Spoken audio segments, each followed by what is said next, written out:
Obrigado pelas palavras amáveis também.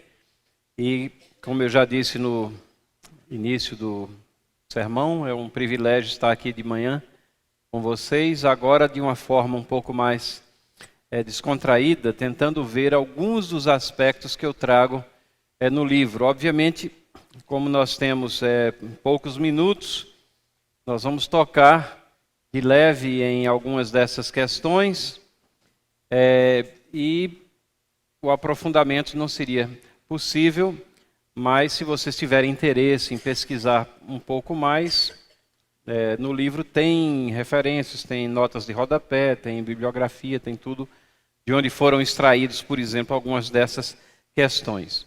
Nós estamos preocupados realmente com essa questão que estão ensinando aos nossos filhos, e isso é uma preocupação já de anos, e isso nos fez fazer uma varredura nessa situação da pedagogia brasileira, da questão de ensino no Brasil, dos livros didáticos, da filosofia que está por trás e tudo mais, né? E quando nós fazemos isso, nós vemos que temos grandes problemas no ensino.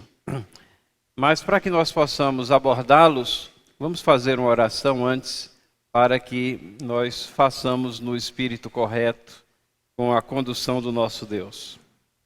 Senhor, nós te agradecemos pelas bênçãos recebidas e porque temos essa oportunidade nessa manhã, e também porque estamos nos debruçando agora sobre uma questão que impacta vidas e que é tão necessária a formação não somente das nossas crianças, mas está na base também da sociedade e na formação do nosso povo, daquilo que nós observamos no nosso país. Te pedimos que a tua graça seja abundantemente derramada sobre essa área, sobre professores, professoras, escolas, aqueles que produzem os materiais e, sobretudo, sobre as crianças que estão sendo educadas ou, às vezes, apenas atravessando os anos sem receber a educação correta e necessária. Perdoa-nos, orienta-nos em tudo, em nome de Jesus. Amém.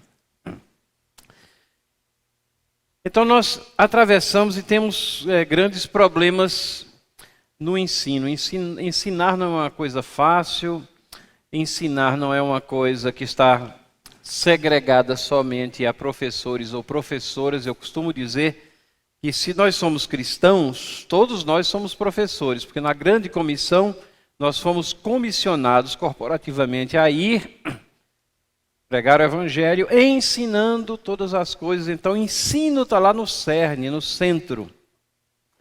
Não tem jeito da gente escapar, se nós formos cristãos, de um interesse pelas questões de ensino. E quando nós abordamos isso, nós vemos, por exemplo, né, apenas alguns desses, como consolidar a compreensão do que se pretende ensinar. Você pretende ensinar alguma coisa, você tem algo a ensinar, mas como é que você consolida a compreensão daquilo que você pretendeu ensinar? E essa daqui que é relacionado, como fazer com que os alunos, ou as pessoas, ou as crianças compreendam o que leem nos textos. Primeiro, a grande tarefa é ensinar a ler, mas depois de ensinar a ler, como ensinar que haja compreensão daquilo que é lido. Às vezes a leitura ela é mecânica e não chega a atingir os resultados que você pretende. Como discernir a melhor metodologia? Você entra numa mega livraria dessas, vai para a seção de pedagogia, você fica tonto lá. São estante após estante lá, com diversos livros, o guru da última hora, cada um dizendo que tem que ser feito dessa forma, daquela maneira, e às vezes contraditoriamente entre si está lá aquela diversidade de métodos, de fórmulas de ensino, e você pode ficar meio perdido no meio de tudo isso. Como é que nós podemos discernir? Como manter o interesse no aprendizado? Como fazer com que o aprendizado seja, na realidade, algo que seja interessante, mas também como manter o interesse no aprendizado para que ele vá se retroalimentando e você vá aprendendo cada vez mais. Essas são questões que professores e professores de escola dominical também atravessam, mas não são problemas só da igreja, e são problemas do ensino, de uma forma geral. O ensino lida com essas questões. E nós vivemos nessa era onde nunca se escreveu tanto sobre didática, pedagogia, métodos pedagógicos, escreve-se muito mesmo a esse respeito.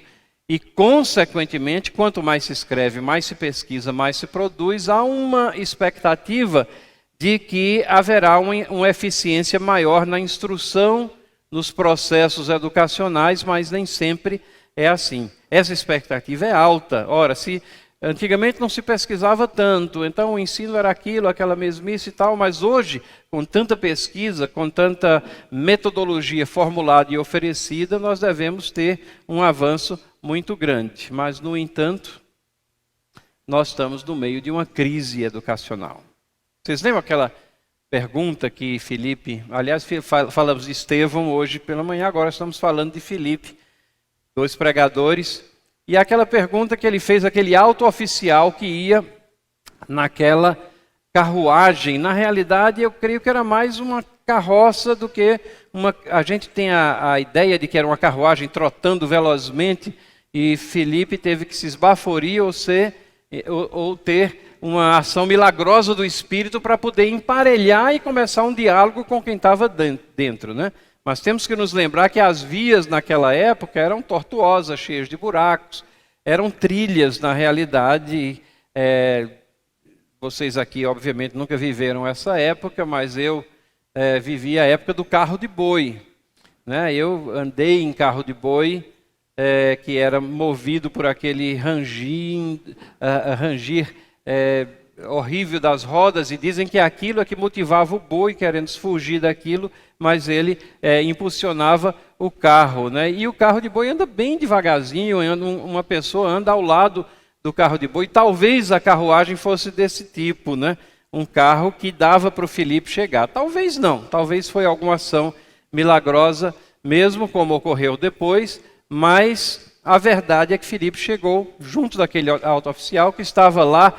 Ele não estava folheando o livro, porque naquela época não tinha folha, mas ele estava literalmente desenrolando o livro, não eram rolos, e estava lendo o livro de Isaías, e a pergunta que ele fez: você compreende o que você está lendo, né? Ou compreendes o que vens lendo? Você compreende o que está lendo? Essa pergunta nunca foi tão relevante, ela atravessou os séculos aí, continua ecoando aí.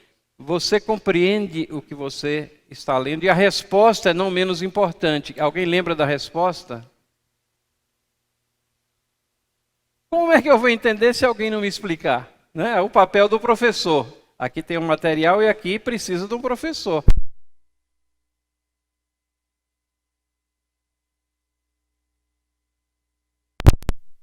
E as pessoas não estão compreendendo o que vem lendo, o que vem estudando. Há uma deficiência nesse sentido de filosófica, como nós vamos ver, por trás da questão do ensino, que prejudica às vezes a compreensão, às vezes a deficiência de conteúdo também, às vezes é descentralização de foco. O conteúdo é tão inadequado e está se ensinando tanta bobagem, em vez de se ensinar aquilo que é essencial, que as coisas não são assimiladas ou aprendidas, não é? Então eu trouxe um exemplo aqui, vocês já devem ter visto esse exemplo aí, porque isso roda a internet, mas extraído de alguns testes do Enem.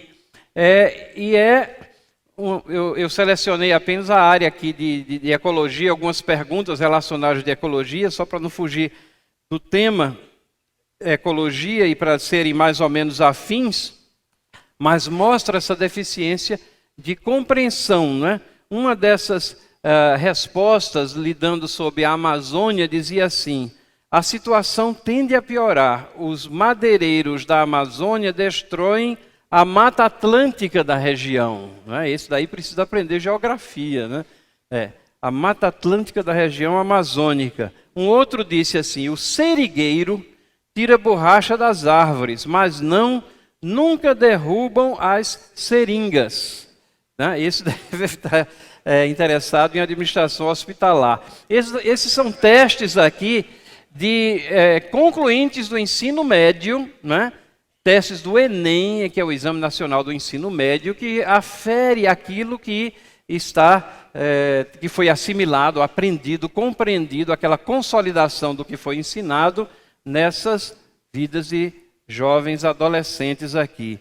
Sobre espécies em extinção, um disse assim: já está muito difícil de achar os pandas na Amazônia. E vai continuar procurando, né? O outro disse assim: na verdade, nem todo desmatamento é tão ruim. Por exemplo, do Aedes aegypti seria um bom benefício para o Brasil. Pessoal, nessa época de dengue aqui, vamos desmatar o Aedes aegypti aí. O outro disse: tudo isso colaborou com a extinção do micro-leão dourado.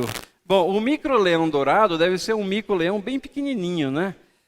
Um outro, falando sobre mudanças climáticas, dois disseram dessa forma: o El Niño já provocou secas e enchentes calamitosas. E um outro colocou: o problema é ainda maior se tratando da camada de ozônio. Parece uma dupla caipira, né? El Niño e de ozônio. Sobre meio ambiente, um disse: não preserve apenas o meio ambiente, sim todo ele. Se você vai se esforçar, por que você vai preservar só o meio, né? Já preserva todo. E... Opa! Espera aí que... Deixa eu voltar lá para o slide que alguma coisa andou errada aqui. Eu apertei a tecla errada. Desculpem.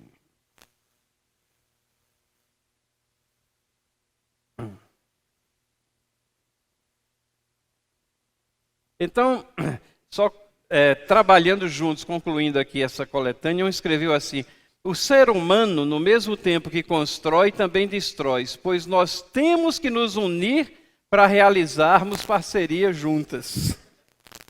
E um outro disse: vamos deixar de sermos egoístas e pensarmos um pouco mais em nós mesmos. E concluindo, um disse: nessa terra em si plantando tudo dá. E um outro escreveu: eu concordo em gênero e número igual. Então, é por essas e por outras razões que as críticas ao nosso ensino, elas não cessam, né? Aqui a gente está aferindo o pessoal que esteve durante 9, 10, 11, 12, 13 anos, né? Já aprendendo, sem contar a pré-escola, né? E não está demonstrando entendimento realmente das coisas que estão lendo. E isso nos leva a perguntar o que é que estão ensinando. Afinal de contas, o que é que estão ensinando, ou como estão ensinando, ou por que estão ensinando. Ou seja, são várias perguntas que podem ser levantadas com relação ao ensino. E os problemas do nosso ensino, eles devem sim preocupar os cristãos. Eu diria que nós temos assim problemas filosóficos, né? Problemas com instrução insuficiente e problemas com conteúdos inadequados. A gente vai tocar um pouquinho em cada um desses, mas nós vamos nos ater um pouquinho mais, e como eu disse, só dá para a gente dar uma pincelada na questão dos problemas filosóficos e na questão de conteúdos inadequados, que estão entrelaçados, eles fazem parte do nosso, muitas vezes, do currículo, da forma como o nosso sistema de educação básica está estruturado no país. A revista Veja trouxe um artigo antigo já de Cláudio Moro Castro, antigo que eu digo é de 2007, né? Chamado Autópsia de um Fiasco. Autópsia de um Fiasco. E nesse artigo, ele levanta umas questões muito pertinentes. Ele diz assim: o fiasco da nossa educação fundamental começa a ser percebido. Há cada vez mais brasileiros sabendo que tiramos os últimos lugares no Programa Internacional de Avaliação de Estudantes, PISA, uma prova internacional de compreensão de leitura e de outras competências vitais em uma economia moderna. Essa prova é uma prova que é ministrada a cada 3 anos internacionalmente. O Brasil faz parte, em torno de 60 países, já foi menos, hoje tem um pouquinho mais. E o Brasil, estranhamente, ele está sempre lá nos penúltimos lugares. Progrediu um pouquinho, mas está lá assim junto com o Quirguistão, Azerbaijão e outras áreas exóticas aí, descolado completamente daquelas potências maiores, ou de outros vizinhos nossos aqui, latino-americanos, por exemplo. O Chile tem um setor educacional muito forte e um score muito mais elevado do que o Brasil nessas avaliações. E Cláudio Moura Castro, então, trata dessa questão de como as nossas avaliações têm sido ruins no que diz respeito à nossa educação fundamental. E ele apresenta esse fiasco da educação fundamental do Brasil, dizendo, entre outras coisas, o artigo é extenso, mas ele diz assim: existe uma atmosfera que desvaloriza a tarefa de entender o que está no papel. Lembram da pergunta de Filipe? Entende o que você está lendo? Cláudio Moura Castro está dizendo que dentro do circuito pedagógico, dentro da estrutura que nós temos, quer seja nos PCI, nos parâmetros curriculares nacionais, quer seja na forma como está estruturado, há uma atmosfera, ou nas palestras, nas concentrações pedagógicas, desvaloriza-se essa tarefa de entender o que está no papel. E eu explico, porque enfatiza-se muito a criatividade, ou não há a necessidade de muita objetividade na compreensão do texto, porque o que interessa é a subjetiva interpretação daquele texto. E ele cita a Adélia Lerner, que é uma pedagoga que foi contratada pelo Ministério da Educação em tempos idos, é uma argentina, e ela disse o seguinte, veja, o Cláudio Moura Castro está certo, porque isso é uma citação dela. Ela diz assim: não faz falta saber ler e escrever no sentido convencional. Essa é uma consultora que estava no nosso Ministério da Educação dizendo como eram as coisas, né? Dando os conselhos.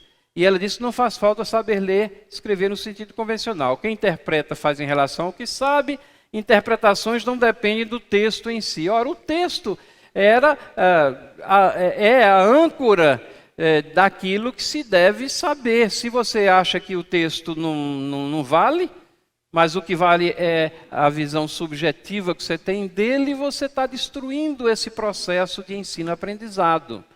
E a verdade é que faz falta, sim. Faz falta saber ler e escrever no sentido convencional. Faz muita falta, e é por isso que o nosso ensino vai muito mal. E ele critica os intelectuais que dominam o circuito pedagógico. Veja que coisa interessante. Cláudio Moura Castro não é um cristão. Ele não está aqui trabalhando conceitos relacionados com verdade objetiva, não, mas ele chega pragmaticamente à conclusão de que tem alguma coisa muito errado, porque esses intelectuais que têm o domínio, que estão na linha de frente, negam haver verdadeiro e falso. Mas existe verdadeiro e falso. Na hora que você nega, você está destruindo um dos pilares também do processo educacional. Colocam o interpretar acima do próprio texto e embrenham, como consequência, seus alunos na indisciplina do relativismo e do subjetivismo. Essa é a crítica que ele está fazendo, então, ao nosso sistema educacional. E ele recentemente, veja, isso aqui está bem recente, foi em abril agora, 8 de abril de 2015, ele publicou um outro artigo que fala exatamente naquele segundo ponto, instrução insuficiente. O nome do artigo é 500 mil de zeros no Enem. 500 mil de zeros no Enem. E foi isso que aconteceu no último Enem. Na prova de redação, 500 mil de zeros entre todos os que fizeram a prova. No artigo, ele diz que foram 284, ele apenas está refletindo o registro, né? 284 mil alunos tiraram nota zero porque entregaram a prova em branco. E 217 mil escreveram alguma coisa que não tinha nada a ver com o tema. Escreveram qualquer coisa lá. Talvez até induzidos, porque em anos anteriores, como não se dava importância, corrigia-se a gramática e tal, mas não se dava importância se o tema havia sido obedecido, e alguns alunos até escreveram o hino do Palmeiras e o tema era totalmente outro, e eles apenas copiaram o hino do Palmeiras e passou na redação, né?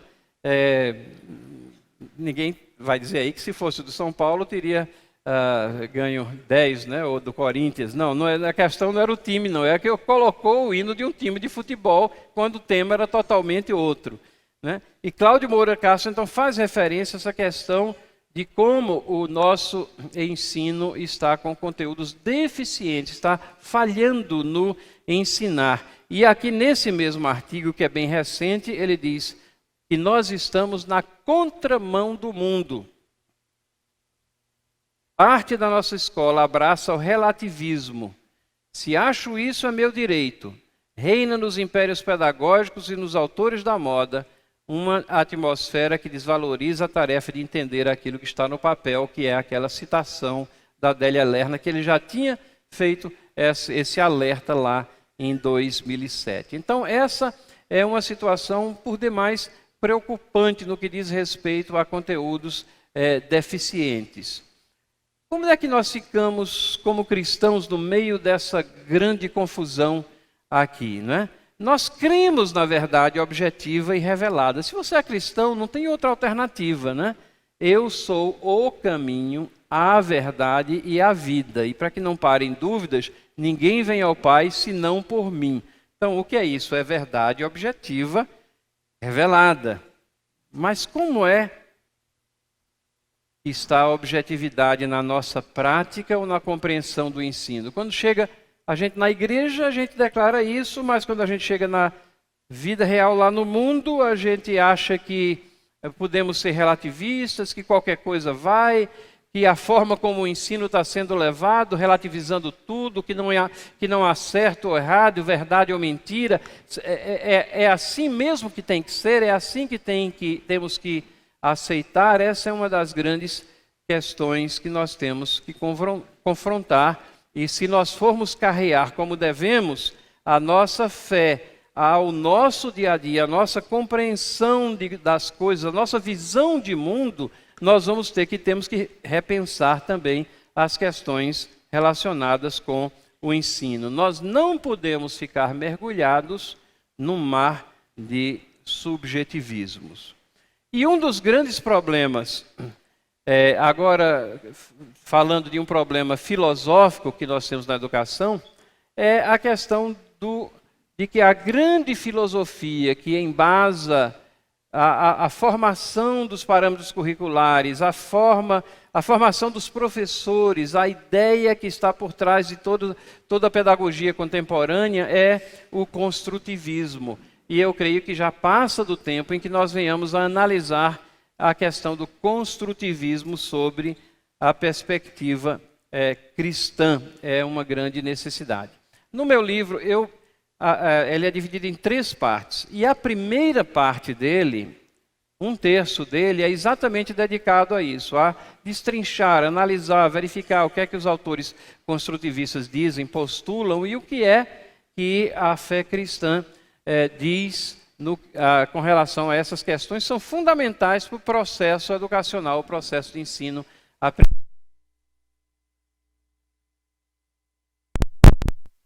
resposta da educação escolar cristã, mostrando que há uma diferença, ou deveria haver, entre uma escola cristã e uma escola que não tem os princípios cristãos entrelaçados com o processo de ensino e aprendizado. E a terceira parte é uma parte um pouco mais teórica, onde há algumas considerações sobre aquilo que eu chamo de pedagogia redentiva, o desenvolvimento, e é uma espécie de clamor para que outros pedagogos se envolvam também no desenvolvimento de uma pedagogia redentiva, que seja construído em cima de alicerces e pilares que procedem, que emanam do Deus Criador do Universo e que estão contidos na sua palavra. Então, esse assunto é um assunto bem extenso, mas é muito relevante. Porque é mais do que uma metodologia, ele é uma filosofia realmente. Já conversei com alguns pedagogos que dizem, lá na minha escola nós usamos a metodologia construtivista. É mais do que um método, na realidade é uma filosofia. Construtivismo é definido como sendo uma teoria de aprendizado que descreve o papel central que a estrutura mental do aluno tem no seu crescimento cognitivo. Como é que as pessoas crescem no saber? E tenta estratificar, separar em etapas a forma como as pessoas compreendem e adequar o que é ministrado a essas etapas de compreensão. Mas envolve muito mais do que isso, porque na medida em que foram escrevendo e foram construindo essa visão, que ela era no início uma visão meramente, uma tentativa de ser uma visão descritiva, ela passou a ser também uma filosofia prescritiva, porque começou a envolver a questão da disciplina, a questão de valor e o moral das pessoas. Então, é um tema muito relevante.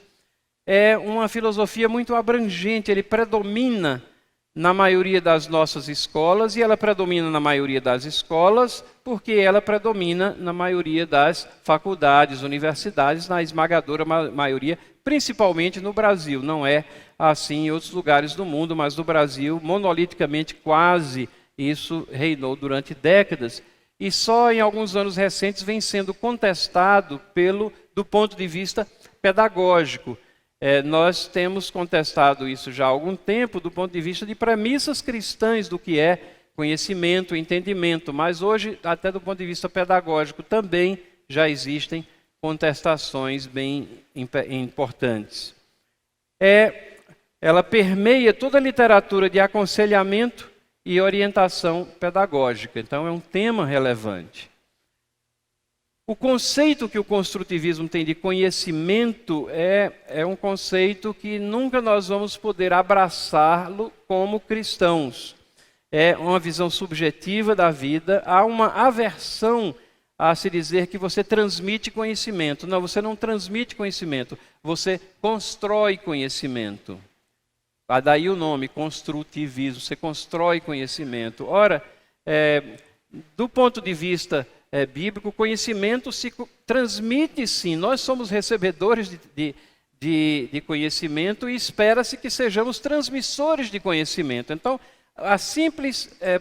o simples postular isso aí logo no início vai colorir tudo que é desenvolvido a partir dessa premissa e é um ponto de alerta para que a gente saiba que tem alguma coisa errada com essa noção, com essa visão.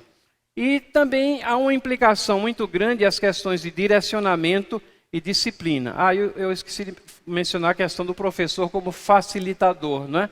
Essa é uma visão muito, muito contemporânea. O professor é facilitador. Ele não é mais o mestre do seu assunto. E procura se justificar isso, dizer, não, antigamente era uma pessoa só que detinha o conhecimento, agora o conhecimento está pulverizado e tal.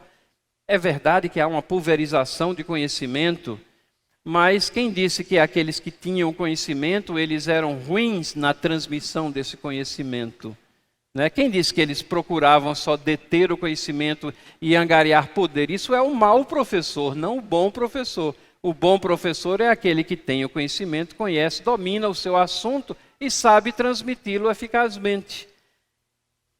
Falar que o professor é apenas um facilitador, aparentemente você traz uma auréola de contemporaneidade à função do professor, na realidade você diminui a importância dele, porque o conhecimento vai ser espontaneamente construído ali e ele vai fazer apenas a mediação numa sala de aula entre os diversos elementos, conhecimento prévio que o aluno tem e outras coisas, ele vai apenas mediar essa construção do conhecimento. Essa é a visão construtivista. Mas o tema, o construtivismo, termina entrando em questões de direcionamento, disciplina, e postula que direcionamento é prejudicial. Na realidade, alguns autores usam esse termo, é coação acadêmica. Você está coagindo academicamente alguém se você direciona ele a compreender o assunto da forma como você compreende, porque ele tem que autonomamente definir a sua compreensão e ela pode ser diametralmente oposta àquela que você tem. Você não pode transmitir as realidades do professor. Ora, os bons professores sempre procuraram falar a linguagem dos seus alunos. Então, você não tem que destruir, não é, um pilar para construir algo que não vai atender à necessidade do bom ensino. Então, são todas questões que estão dentro dessa ideia construtivista. A Veja, de 26/4/2006, num artigo, Querem Mudar o ABC, trouxe o seguinte: Veja ouviu especialistas que têm como objeto de estudo os vários métodos de ensino. Eles concordaram que o modelo fônico é, em geral, mais eficiente do que o construtivista. O construtivismo ele se solidificou muito no que diz respeito à alfabetização. E a ideia do construtivismo é deixar que as crianças espontaneamente coloquem as suas expressões gráficas ou o que for, para depois tentar arrumar aquilo, o facilitador vai tentar arrumar aquilo numa alfabetização que seja eficaz. Enquanto que há uma outra visão, que é a alfabetização pelo método fônico, que é utilizado na maioria dos países que têm tirado os melhores scores, as melhores avaliações. O método fônico também é uma questão, às vezes, meio árida, meio complicada, mas é a utilização de grafemas e fonemas. É você ensinar a criança que cada coisa, cada som que é expresso, e você associa aquilo com as letras, você vai poder associar os fonemas ao grafema, ou seja, à escrita, e com isso ela vai paulatinamente sendo alfabetizada de uma forma muito mais rápida do que pela visão construtivista. E o artigo diz assim: os educadores observam, no caso brasileiro, a aplicação do construtivismo é ainda mais difícil, uma vez que pressupõe que cada criança dite o ritmo do próprio aprendizado. Então, o que nós temos aqui não é apenas uma metodologia como outra, mas uma visão filosófica de que a criança ela tem a capacidade e a condição de ditar o próprio ritmo quando ela está numa idade que ela está clamando por direcionamento, por atenção, por regramento, para que ela possa ter uma assimilação muito mais eficaz das coisas que são ensinadas a ela. Isso sem falar que a nossa linguagem é uma linguagem fonética, o português. E as crianças seriam muito mais rapidamente alfabetizadas se o método fônico fosse utilizado do que se uma visão totalmente formulada em uma filosofia que não se adequa à realizada fosse impingida nesse processo de alfabetização. O método fônico não é um retorno, né, à cartilha, Caminho Suave, outras que talvez alguns se lembrem aí, que aqui utiliza o silabário na tentativa de alfabetizar, ainda que ela seja muito mais eficaz do que a visão construtivista de alfabetização. Muito mais eficaz. Mas o método fônico trabalha aquilo e avança um pouquinho mais. A Finlândia, que é um dos países que se sobressaem em primeiros lugares na avaliação, e tem uma língua atroz, são palavras quilométricas que quase que não dá para pronunciar. Ela utiliza o método fônico e ela tem resultados maravilhosos na alfabetização. Nós temos uma linguagem fonética e jogamos no lixo tudo isso porque os pedagogos de plantão lá, que formularam toda essa visão, impingem essa metodologia ou essa filosofia por trás e, com tanto prejuízo. O artigo diz exatamente isso. O péssimo desempenho do Brasil nas avaliações nacionais e estrangeiras, que medem a capacidade de leitura e de escrita dos estudantes, levou o Ministério da Educação a questionar oficialmente a eficiência do modelo de alfabetização mais aplicado no país. Construtivismo, teoria sobre aprendizado, criado pelo suíço Jean Piaget na década de 20 e implantado por escolas brasileiras nos anos 80. Piaget foi mencionado aqui. Não vamos tratar dele ou da biografia toda, mas Piaget foi um jovem precoce e, na realidade, biólogo de formação. E o grande interesse na área da pedagogia é porque ele trouxe para a pedagogia alguma forma sistemática de estudar algumas questões que ele trouxe da área biológica, né? Então, os registros cuidadosos e tudo mais, isso deu a ele uma visão de confiabilidade às conclusões que ele chegava. Mas ele não escreveu apenas sobre a metodologia de assimilação cognitiva das crianças nos diversos estágios. Ele também adentrou na área moral. Ele escreveu um livro chamado Juízo Moral na Criança, em 1932. Nesse livro, ele passa a dizer como é que as pessoas formam o conceito de certo e errado. E ele trouxe as conclusões dele da área pedagógica para a esfera moral. E ele começa a postular algumas coisas dentro da área da moral que são também contraditórias à fé cristã e àquilo que nós aprendemos na palavra de Deus, e são contraditórias àquilo que a realidade apresenta, porque a realidade procede do Deus Criador. Piaget, que disse que direcionamento pedagógico era igual a uma coação intelectual, ele diz também que direcionamento ético equivale à coação moral. Então, você dizer o que é certo, dizer o que é errado, você está coagindo moralmente. Você aprender o que é certo, o que é errado na palavra de Deus, nas Escrituras, é algo que você não deve aceitar, porque você vai ter que descobrir por si mesmo, formular suas próprias regras. Assim, reduzindo bastante, o Piaget fez observações com jogos de bolinhas de gude entre as crianças, os seus filhos, que brincavam com outras crianças também, e como eles definiam as regras do jogo, e dali ele extrapolou para essa visão de como as pessoas constroem o certo e o errado. Mas, na realidade, as pessoas são tábula rasa no sentido moral.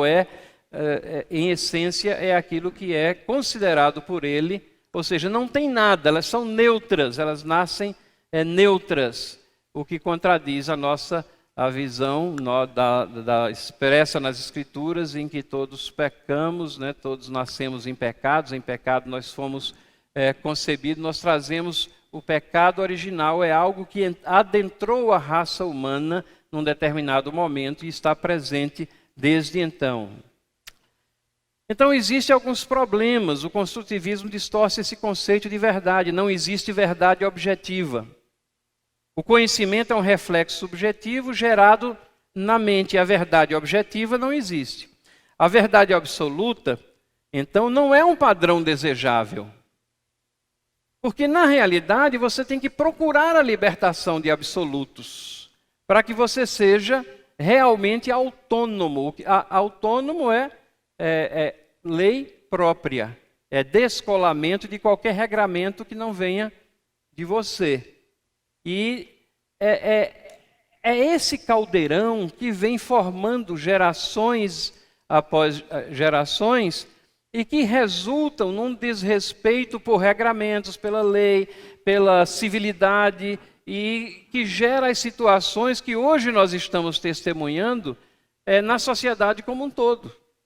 De onde é que vem isso? Vem do que estão ensinando aos nossos filhos já há décadas, né? Os ensinamentos da fé cristã contradizem, então, algumas conclusões de Piaget. Essa questão dos absolutos morais, elas existem sim. Existe verdade absoluta, existe certo e existe errado.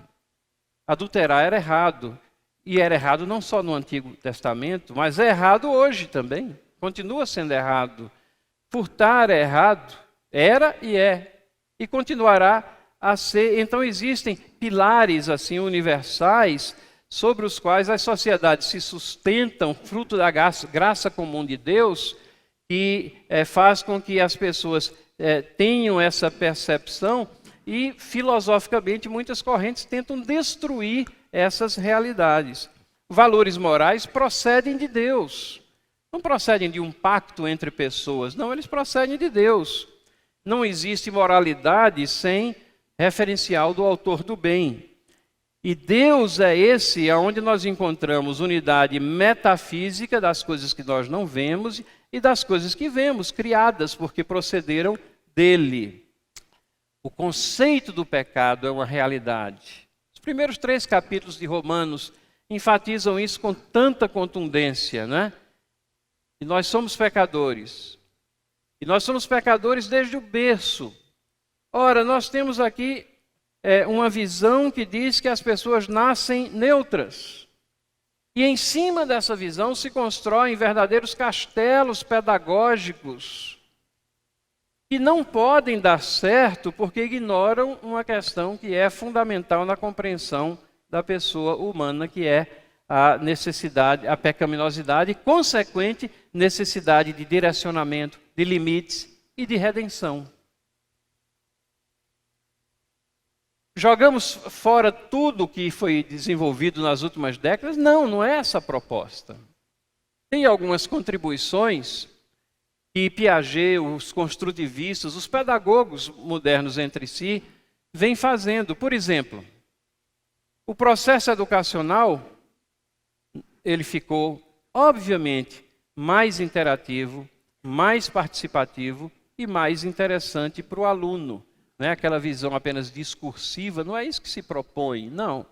A interatividade, isso faz parte da boa educação, a participação. Mas bons professores sempre fizeram isso daí, envolveram os alunos, né? E o nosso mestre envolvia, o mestre dos mestres envolvia consideravelmente, né? Mandava 2 a 2 fazer as coisas que ele tinha falado. Então esse envolvimento do aluno, isso é algo que está presente na boa pedagogia. Mas reconheçamos, isso é algo que ultimamente tem tido uma ênfase maior.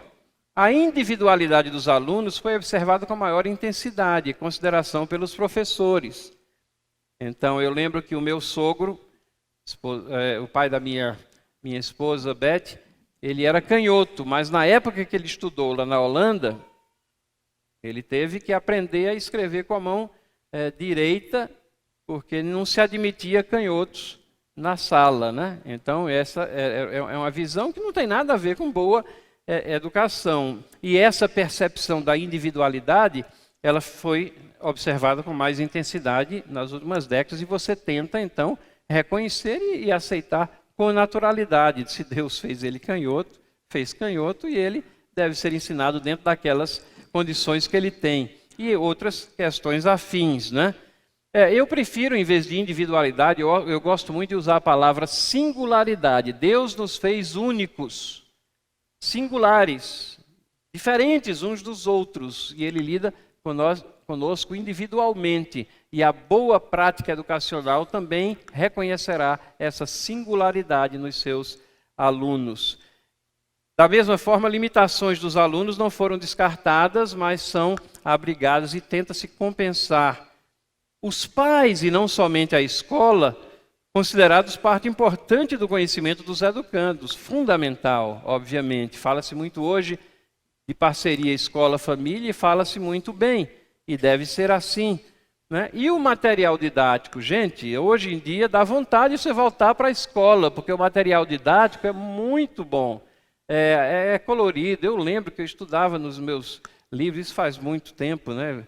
Vocês nem eram nascidos, mas eu estudava naqueles livros lá com ilustração, bico de pena, preto e branco, texto, fonte desse tamanho. Era uma tarefa enorme você atravessar uma página para chegar àquilo que você tinha que assimilar. Hoje você tem cores, você tem iconografia, você tem diversidade, você tem os exercícios entrelaçados, coisas práticas. Então, tudo isso é um desenvolvimento proporcionado por Deus à pedagogia moderna. Muitas dessas ideias trazidas por pedagogos que foram e são construtivistas também. E por esse despertar que Piaget trouxe, oxigenando a ideia que a pedagogia tinha que ser sempre igual. Não, vamos oxigená-la e ver o que é que pode ser trazido. Então, reconhecemos as contribuições, mas existem diferenças que a gente tem também que ter a nossa visão muito clara. Há esperança, sim. As respostas estão na palavra de Deus. No construtivismo, o conhecimento é fruto de um agente facilitador.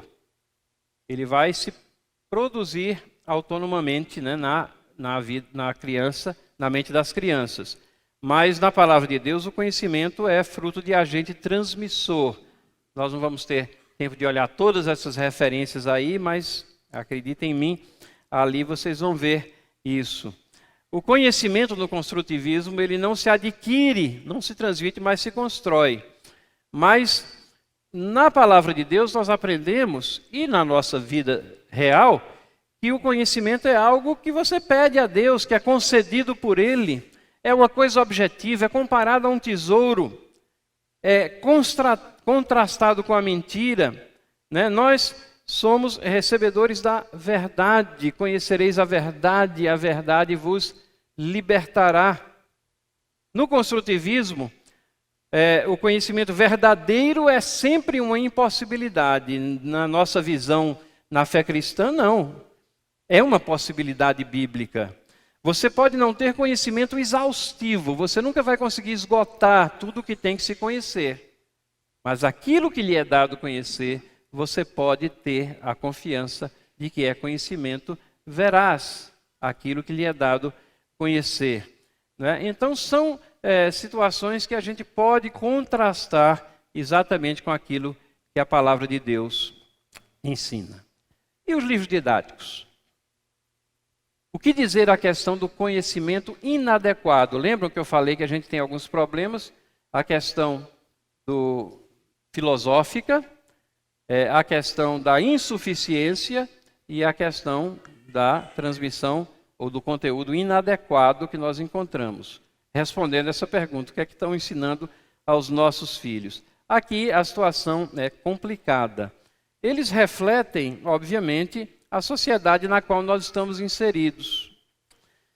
Há um artigo de Ali Kamel, escritor muito bom, diretor de jornalismo, já foi, né? Hoje já tem outras posições, mas os livros dele são sempre muito pertinentes. Né? E qual a objetividade e propriedade dos livros didáticos brasileiros? Ele escreveu um artigo, o artigo é O que ensinam as nossas crianças? Bem semelhante, né?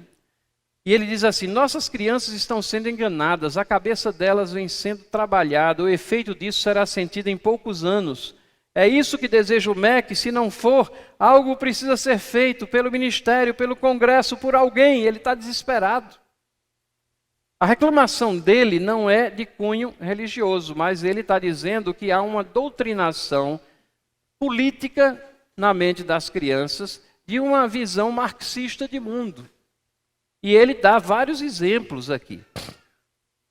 Mas o que eu estou trazendo ele aqui, o Ali Kamel não é um cristão também, mas ele está incomodado com a situação. Nós cristãos deveríamos também nos incomodar com a situação dos livros didáticos, porque a gente tem uma responsabilidade. Efésios 5:11 diz assim: não participem das obras infrutíferas das trevas, antes exponham-nas à luz. Quando a gente ignora, deixa de lado, não se preocupa, a gente acaba participando e deixando de expor à luz. Folha de São Paulo trouxe um artigo chamado Rei, Rei, que dizia respeito a uns livrinhos que estavam sendo distribuídos lá na Inglaterra, entre dois pretendentes que era um rei que buscava uma pretendente direcionada pelo pai, mas termina encontrando um pretendente, os dois se casam e então vivem felizes para sempre. E aquilo estava sendo usado nas escolas do Reino Unido, né? Nessa mesma época, a gente via que na sociedade aqui essa questão já estava bem presente, né? Isso é 2007. Né? No Brasil, a história de um gato que comia escondido por não gostar de peixe chegará aos palcos escolares a partir do segundo semestre. Baseada no livro O Gato que Gostava de Cenoura, de Rubem Alves, a peça está em produção pela ONG, veja o nome da ONG, Grupo E-Jovem de Adolescentes Gays, Lésbicas e Aliados. Deve ser ensinada em escola de Campinas e municípios próximos à cidade. Você diz, o que é que isso tem a ver com o ensino? Vai ser ensinado em escolas. Aí diz assim, o espetáculo é uma das diversas atividades que a organização realiza com o objetivo de combater a homofobia. Essa é a grande bandeira. Sempre se coloca isso. Não, o objetivo é combater a homofobia. Mas, na realidade, não é combater a homofobia, mas é promover o homossexualismo.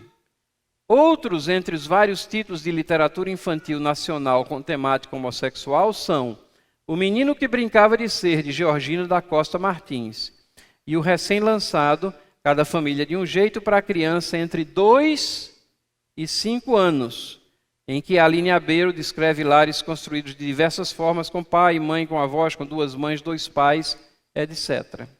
Então, as crianças de 2 a 5 anos já estão há anos, né, sofrendo lavagem cerebral de que os absolutos, que o casamento é uma instituição entre um homem e uma mulher, como foi feito por Deus, como está, inclusive, até ainda está na nossa Constituição, e isso é algo a ser descartado, que um pensamento mais moderno e contemporâneo já não abriga mais isso está sendo colocado para as crianças. Ora, esse grupo aqui é jovem e adolescentes gays lésbicas, depois, isso foi em 2007, depois ele se estrutura aqui como Escola Jovem LGTB. E ele promoveu, inclusive, aqui em 2010, a 3ª Mostra de Arte LGTB 2010, Museu de Imagem e Som em Campinas. O que eu chamo a atenção, vocês podem ver aqui, vocês estão vendo o patrocínio? Governo do Estado de São Paulo,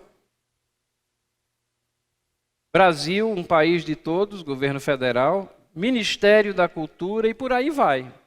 É o meu imposto, é o seu imposto que está aqui subsidiando essas iniciativas com conteúdo que é moralmente inadequado e escola jovem, grupo de adolescentes nessa área aqui. Talvez vocês se lembrem dessa questão aqui. Aluno de 3ª série em São Paulo recebe livro para adolescente. O Estado de São Paulo enviou a alunos de 9 anos livro de poemas para adolescentes com frases como: nunca ame ninguém, estupre. O governo vai retirá-lo das salas de aula da 3ª série, mas manterá a consulta para alunos mais velhos. Quer dizer que para a 3ª série foi um erro, mas para os mais velhos é correto estar lá ensinando: nunca ame ninguém, estupre. A obra integra um programa que incluía um livro em quadrinhos com palavrões e conotações sexuais. Isso é o material produzido pelo governo, com os nossos impostos aqui, né? Trechos do poema: ao nascer, aproveite seu próprio umbigo e estrangule. Toda a equipe médica é melhor não deixar, estrangule toda a equipe médica, é melhor não deixar testemunhas. Nunca ame ninguém, estupre. Seja um pouco efeminado, isso sempre funcionou com estilistas. E esse tipo de colocação em livros didáticos, né? 2011, vídeos elaborados pelo Ministério da Educação e Cultura, o Ministério da Educação, tratam da transexualidade, bissexualidade e relação entre 2 meninas lésbicas, serão debatidos em salas de aula do ensino médio no 2º semestre desse ano. Vocês lembram dessa gritaria? Isso foi em 2011, o governo começou a distribuição, chegou a distribuí-lo em 3 estados, e aí houve uma gritaria, parou-se a distribuição, estava perto de eleição ou alguma coisa assim, e aí parou, mas o estrago foi feito em vários estados ali, e a intenção e a força motora por trás continua bem viva. Essa entrevista foi aqui também em maio de 2011. Para o educador social Lula Ramírez, a diversidade sexual deve ser discutida na escola. Agora, esse Lula Ramírez, que foi entrevistado aqui, disse o seguinte: lutamos por uma escola que não seja heteronormativa. Na escola de hoje, o que se divulga é aquele modelo de família perfeita, com pai, mãe e filhos. Isso está mudando, a escola deve promover a convivência democrática desde cedo. As palavras finais sempre são essas: contra a homofobia, promover convivência, mas não é. É derrubar pilares, derrubar absolutos. Se você luta por uma escola que não seja heteronormativa, você já está dizendo de cara que você não vai admitir padrões que reflitam a estrutura para a sociedade e para a família que o Criador colocou na humanidade. E eu, já caminhando para o final aqui, trago um exemplo de um livro de 1996. 1996. Da editora FTD, que é muito conhecida. Uma editora que tem, inclusive, um cunho confessional. Livro de ciências. 7ª série.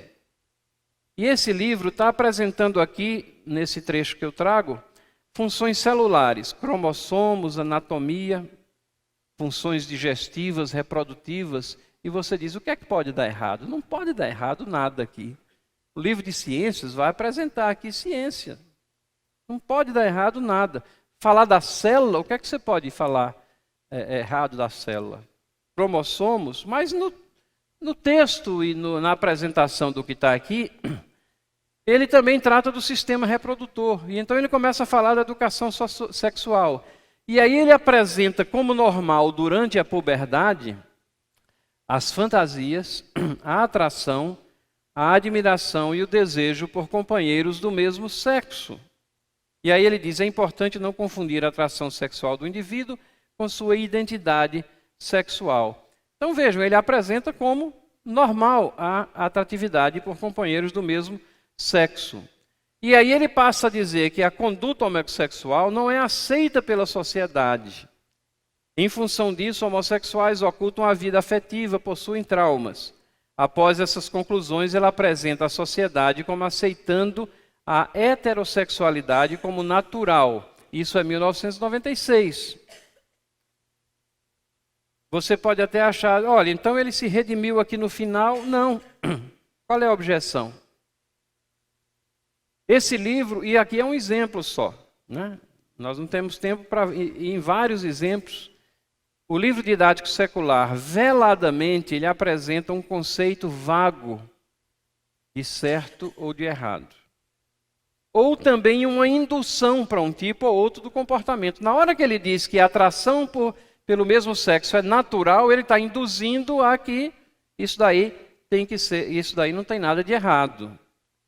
Agora, no texto também, você compreende que se uma coisa é correta ou não, está atrelada à aceitação pela sociedade. É a sociedade que vai dizer se é certo ou errado. Ou seja, não existem verdades absolutas, não existem conceitos permanentes. E aí a gente pergunta, e se a sociedade passar a aceitar a homossexualidade ou homossexualismo, né, como qualquer um dos dois termos, como normal, até como modo de vida mais avançado e desejável, como está praticamente ocorrendo nos dias de hoje, passa a ser a norma? Passa a ser correto? Então é dessa maneira que o veneno ou a filosofia anticristã, ela é presente, ela está presente e ele é inoculado, ele é colocado na compreensão e vida das crianças, dos alunos. A nossa visão é que você, como cristão, tem que ter a sua visão muito clara, alicerçada na palavra de Deus, para que você possa discernir essas diversas faces da filosofia anticristã que está presente num grau menor ou num grau maior nos livros didáticos. Mas você vai encontrar um livro didático secular sempre com um grau menor ou maior de filosofia anticristã presente. Para facilitar a vida de pais e tudo, comecei a estudar um pouquinho a questão das áreas de vulnerabilidade. Então, se nós tivéssemos aqui, né, vamos construir um diagrama aqui com os nossos eixos das ordenadas, das abscissas, ou o eixo vertical e o horizontal, e aqui nós plotássemos a quantidade de ensinamentos anticristãos. E nesse outro eixo, nós colocássemos as matérias ou campos do conhecimento. E nesse ponto aqui, a gente colocasse as ciências exatas e no outro lado, as ciências humanas. A penetração filosófica anticristã seguiria ou segue aproximadamente essa curva aqui. Ou seja, ela é muito mais provável no nosso lado direito aqui, na área das ciências humanas, e muito menor no lado das ciências exatas, onde você está lidando com situações mais concretas e menos filosóficas, né? Vamos repetir aqui o gráfico só para entender melhor. Nós temos os nossos eixos, de um lado a gente tem as exatas, do outro as humanas, e a gente começa com matemática básica, né? Aqui nas exatas é o bloco de construção de qualquer outra, e ao lado a gente coloca gramática, o bloco de construção da linguagem aqui, né? E esses assuntos podem variar de acordo com a percepção individual, mas geografia, ciências, história, temos vários exemplos que na história a visão filosófica é muito maior do que a dos fatos que realmente ocorreram. E sociologia e leitura, aonde em leitura entra uma variedade, um sem número de coisas, né? Você vai ler para compreensão de texto, mas você tem questões ali que são muito filosóficas. E sociologia também. E, obviamente, que do lado extremo está a filosofia, onde você está navegando no campo das ideias. A penetração filosófica anticristã, então, teria essa configuração. Pouca ou quase nenhuma interferência aqui no nosso lado esquerdo, mas na medida que você vai caminhando para as ciências humanas, para a filosofia plena, você tem uma possibilidade muito grande. Então, pais, educadores têm que dedicar muito mais atenção aqui a essas áreas no que diz respeito ao que estão ensinando aos nossos filhos. Concluindo, temos a necessidade de discernir o que lemos, vemos e ouvimos. Hebreus 5,14 diz que o alimento sólido é para os adultos. Por quê? Porque esses têm pela prática as faculdades exercitadas para discernir tanto o bem quanto o mal. Essa capacidade de discernir o bem e o mal tem que estar presente também nessa área de ensino, na questão dos materiais, na questão da filosofia que está por trás e por aí vai. E temos que reconhecer que existe sim perigo nos livros didáticos. Problemas filosóficos, problemas de deficiência, mas problemas de conteúdo inadequado também. Jesus disse em Mateus 12:34, teve essas palavras duras: raça de víboras, como podeis vós falar coisas boas sendo maus? Pois do que há em abundância no coração, disso fala a boca. E nós poderíamos parafrasear: do que há em abundância no coração, isso também teclam os dedos. O que está no coração vai encontrar o caminho aos textos, ao material didático, à produção intelectual de pessoas que não têm o temor do Senhor. Isso não significa isolamento cultural para o cristão, de jeito nenhum. Pelo contrário, nós devemos nos envolver culturalmente e sempre reconhecer o que é a graça comum de Deus, que possibilita que obras de mérito e de qualidade sejam possíveis a todos, crentes e descrentes, né? 1 Timóteo 4,4 diz: todas as coisas criadas por Deus são boas e nada deve ser rejeitado, se recebido com ação de graças, mas com discernimento. E uma última palavra, a esperança. A esperança porque existe esse discernimento cristão, porque muitos cristãos têm sido despertados a isso. Porque muitos cristãos têm se envolvido na formação de escolas cristãs que reconhecem o Criador, que sabem que Ele tem algo a dizer em qualquer área de conhecimento. E esperança que livros também produzidos por cristãos estão sendo agora editados. Nós temos o reverendo Heber falou do sistema Mackenzie de ensino, é um desses esforços de trazer, não é instrução de escola dominical, isso é educação religiosa. Nós estamos falando de educação escolar cristã, que significa ministrar adequadamente e com excelência em todas as áreas do conhecimento aquilo que é necessário que as pessoas saibam, mas sem descartar ou ignorar a existência de Deus e que dele flui todo o conhecimento e ele tem algo a dizer em qualquer área da vida na qual nós estejamos inseridos. Isso é aquilo que a gente conhece como mandato cultural que a humanidade recebeu, de dominar a criação, de sujeitá-la, dominar a terra, sujeitá-la, e esse domínio é impossível sem conhecimento sobre as coisas que estão ao nosso redor. O papel da escola cristã é esse, é ensinar todas as áreas de conhecimento, equipar a criança, a pessoa,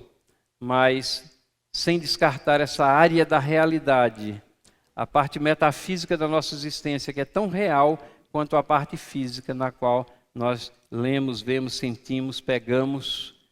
Isso é crucial para o entendimento cristão. Muito obrigado pela atenção de vocês e estou à disposição para qualquer pergunta ou observação que queira ser feita.